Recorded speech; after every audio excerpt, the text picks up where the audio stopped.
Voter suppression in Georgia has been a significant and ongoing issue, with a series of legislative actions and practices aimed at restricting access to the ballot, particularly among minority communities. One of the most prominent examples of this came in 2021 with the passage of Senate Bill 202, a sweeping voting law that introduced a range of measures critics argue disproportionately affect Black voters and other marginalized groups. Among the most controversial provisions were the restriction of absentee ballot drop boxes, the requirement for voters to provide ID for absentee ballots, and the reduction of early voting opportunities. These changes followed the state's pivotal role in the 2020 presidential election, where Georgia flipped to a Democratic candidate for the first time in a generation, and were seen by many as a response to increased voter turnout, especially in Black and urban communities.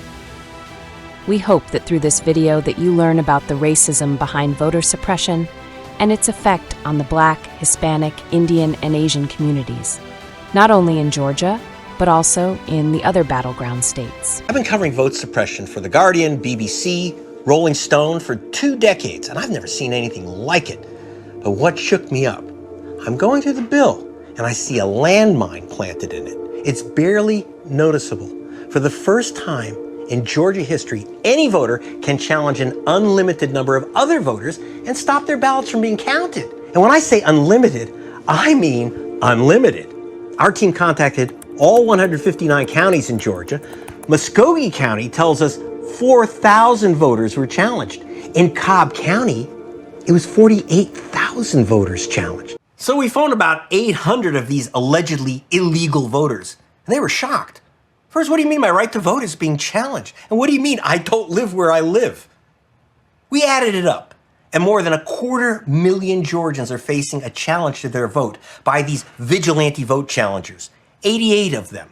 Now, one of them likes to dress up like, well, a vigilante. Behind the vigilante law is this man. I got a big truck, just in case I need to round up criminal illegals and take them home myself. Yep, I just said that. I'm Brian Kemp. If you want a politically incorrect conservative, that's me. I've been investigating vote suppression for decades. But for each of the last 9 years, my investigations always end up in Georgia, ever since this Brian Kemp became Secretary of State. Here's an example. Leading up to the 2016 presidential election, Rolling Stone wants me to investigate a scheme that's removing thousands of voters that are voting in 2 states. Well, voting twice is a crime, so they're knocking off these thousands of voters. But where do they get the lists of double voters? I find that Brian Kemp is sharing his voter rolls with another Secretary of State, a guy in Kansas named Chris Kobach. Kobach is Donald Trump's special vote fraud hunter. Kobach takes Kemp's list of voters and cross-checks it against the voter rolls in 24 states, and they're scrubbing literally hundreds of thousands of double voters from the rolls. So I get my hands on Kemp's little secret list, and guess what? The double voters all have names like Jose Garcia, James Brown. In fact, in Georgia, they claim that this James Brown voted 288 times. I'm looking closely at the lists and realizing that almost none of the middle names match. They didn't care. They got rid of thousands of Jose Garcias in 24 states. Now, while I'm in Georgia, I stopped at the Ebenezer Baptist Church, you know, Martin Luther King's old church, and I run into the leader of the Democrats in the state legislature. My deep concern is that this is one more attempt to purge voters unlawfully and without adequate information, as opposed to what a Secretary of State should be committed to, which is enfranchising voters to the best of his ability. And while I was at the church, I also showed the Kemp hit list to the minister. So far, there's been very little evidence produced to show the basis for all of these voter ID laws, cutting voting in half. This is voter suppression, pure and simple. In 2018, I'm sent back down to Georgia because this time Kemp has removed a breathtaking 500,000 voters from the voter rolls. He says they don't live in Georgia anymore. Okay, you don't live in Georgia, you shouldn't vote in Georgia. So I get Kemp's new hit list and give it to the same experts who tell Amazon and Google where you live. Believe me, they know where you live. The experts run Kemp's list through their computer, and they tell me here are 340,134 voters who still live at their legal voting address. In 2018, Kemp is Secretary of State, So he's in charge of the voting. So he knocks off all these legal voters while he's running for governor. I tried every way conceivable to talk to Kemp about the voter purges, including filing a lawsuit. I finally caught up with him at a pig roast. Mr. Kemp, are you removing black voters from the voter rolls just so you can win this election? Sir, why do we have to sue you to get the names of voters who've been removed? Why are you... You know, we use the wonderfully polite term voter suppression. But come on, when your car gets stolen, you don't say, my car's been suppressed, my car's been suppressed. It's been stolen. Your right to vote's been stolen. Now I'm talking all these numbers like 340,000 voters, 48,000 voters, 32,000 voters. But it's not just numbers. I've been to the polls. And I've been there when these Americans are told, go away. You can't vote here anymore. Politicians' excuse is always the same. Voter fraud. Evidence of voter fraud. We have numerous double voters. Millions of ballots all over the country. There's fraud. They found them in creeks. Yeah. Truth is, they want voter fraud. Voter fraud. Voter fraud. We have numerous out-of-state voters. California, Georgia, Indiana, Alabama, Washington, and so many other states. The deceased casting ballots. This is going to be a fraud like you've never seen. Well, elections are more important than necklaces, but for some reason, we don't act that way. It's a fraud. Now, President Trump claimed there were thousands of illegal voters in Georgia. Where did Trump get this crazy idea? I led the fight to aggressively investigate all allegations of voter fraud. Stop voter fraud. Stop potential voter fraud. Kemp arrested dozens. He's accused thousands. He's canceled the registrations of over 500,000 suspect voters, but not one. Not a single voter has been convicted of attempting to cast an illegal ballot. Now, I'm not saying there's no fraud ever. Out of several billion, and I mean billion ballots cast in the past decade in America, there are a few cheats. These 3 retirees from the Villages are charged with voter fraud. Prosecutors say they cast multiple ballots during last year's presidential election. Joan Halstead, Jay Setzik, and John Ryder were all registered Republicans at the time. One side screaming voter fraud, and the other side they're actually finding people that's committed voter fraud. I think that's a little hilarious. But when Trump and Kemp talk about voters stuffing ballot boxes, they don't mean white voters. It's an old story. 100 years ago, there was a Ku Klux Klan propaganda film called Birth of a Nation. It showed a white actor in blackface sneaking in an extra ballot. The film was a huge hit. It was screened at the White House. And it convinced Americans that you had to have all these restrictions on black people or they'll commit voter fraud. Now today, there's a new film.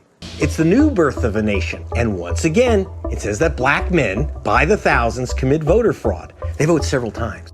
This particular individual we have in a number of different locations. He's actually a mule. He gets out, approaches the box. When people walk up with intention to cheat, they look around, they basically walk fairly quickly. They try to stuff him in, they try to get out of there. In this case, he drops a few on the ground, pick him up, stuff him into the box, and then he hustles back and hustles out of there. So this is what it looks like. All I see is a black guy putting a couple of ballots into a drop box. You know, folks drop in their family's ballots too, which Georgia law encourages. Now dig this. Every single drop box in Georgia has a security camera on it. And the 2000 Mules guys say this voter has dumped ballots in 27 drop boxes, and they have the videotapes. But oddly, they don't show the 27 videotapes. They show the same tape over and over. He needs a shoehorn. This is a smoking gun. This is O.J. Simpson being seen leaving the scene of the crime. But they tell you they have something better than videotape. What we're going to show you now, what kicks it up a notch is that we have the geospatial data to support the video. They've got a very fancy scientific method to nail these black ballot stuffers. It's called geo-tracking. They track millions of cell phones. It's very scientific. They show satellites up in the sky and computer lights flashing back and forth, and these mules going from Dropbox to Dropbox. I mean, it's pretty convincing, unless you know something about geo-tracking, which is that you can't get closer than about 93 feet. So anyone within 93 feet of a Dropbox is a mule. Now, who would go buy these same drop boxes every day? How about we change the name of the film from 2000 Mules to 2000 Mailmen? So, did you see O.J. Simpson leaving the scene of the crime? But let me tell you what I saw. You know, this is the complexity and the nuance of racism in America. That by the very presence of who he is, he's considered guilty. Because in the dehumanizing of black people, who the hell is he to think that he has the right to the truth didn't matter. What they want was the image. And just them showing up alone constitutes something fishy and criminal-like is happening. That is the greater issue. And then to call a human being a mule. Yeah. A man who literally is getting out his car, doing his democratic duty to go vote, and to refer to him as a mule, I mean, full stop. Where do we go from there? So who came up with this 2000 Mules film? It's an outfit called True the Vote. You may recall their other handiwork. Let me explain. Yeah, go ahead. Those lists come from True the Vote. Who's True the Vote? They're out of Texas, and they work on this constantly, and they've been doing it for over 10 years. This is the crew out of Texas that targeted Major Turner. And they're the hitmen behind mass attacks on hundreds of thousands of voters from Missouri to Pennsylvania. I hunted down the source of True the Vote's cash to Milwaukee, to the doorstep of their uber right-wing billionaire backers, the Bradley Family Foundation. Now, the Bradley Foundation's secretary is Cleta Mitchell, Donald Trump's attorney, who directed his scheme to overturn the election. It was about fraud. This election was rigged. She's now created yet another army of vigilantes, supposedly using artificial intelligence, a program called Eagle AI. Based on spurious evidence, they've already challenged thousands of innocent voters. In 2021, Mitchell was hauled before Congress over her role in instigating the January 6th insurrection.